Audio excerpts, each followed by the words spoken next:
Assalamualaikum warahmatullahi wabarakatuh. Saya Nuri Hadatul Aisy dengan NIM 207200045 akan menjelaskan sedikit tentang analisis kualitatif dan kuantitatif butir soal. Oke, analisis soal dilakukan untuk mengetahui berfungsi atau tidaknya sebuah soal. Analisis pada umumnya dilakukan melalui dua cara, yaitu analisis kualitatif dan analisis kuantitatif. Nah, yang pertama ada analisis kualitatif. Analisis soal kualitatif, istilah lainnya adalah telaah soal atau perbaikan soal. Merupakan langkah kegiatan yang dilakukan setelah soal selesai ditulis. Sebaiknya telaah tidak dilakukan oleh penulis soalnya. Pada dasarnya merupakan kegiatan cek ulang soal tentang ada tidaknya kaidah penulisan yang dilanggar yang dapat membuat soal menjadi tidak berkualitas. Soal-soal bermasalah harus diperbaiki atau disempurnakan.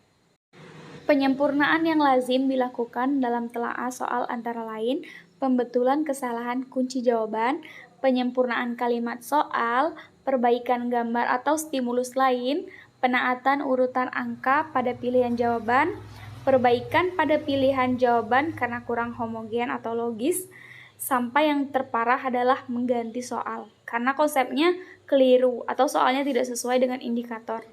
Yang kedua, ada analisis kuantitatif. Penelaahan soal secara kuantitatif maksudnya adalah penelaahan butir soal didasarkan pada data empirik dan dari butir soal yang bersangkutan. Nah, data empirik ini diperoleh dari soal yang telah diujikan. Analisis soal kuantitatif bertujuan untuk mengetahui kualitas tiap nomor soal. Ada dua pendekatan dalam analisis secara kuantitatif, yaitu pendekatan secara klasik, dan modern. Yang ketiga ada tingkat kesukaran. Menurut teori klasik, tingkat kesukaran dapat dinyatakan melalui beberapa cara, diantaranya yang pertama, proporsi menjawab benar. Yang kedua, skala kesukaran linear.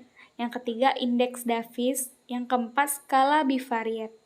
Proporsi jawaban benar yaitu jumlah peserta tes yang menjawab benar pada butir soal yang dianalisis dibandingkan dengan jumlah peserta tes seluruhnya, merupakan tingkat kesukaran yang paling umum digunakan.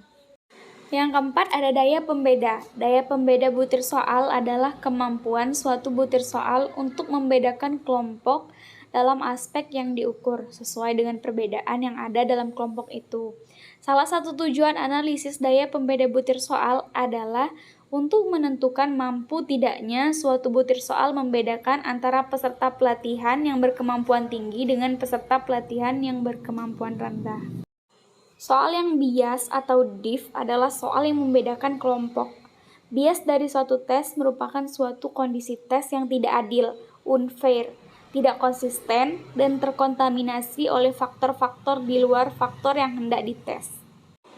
Oesterlein 1983, 10, halaman 10. Nah, yang terakhir ada kriteria pemilihan soal.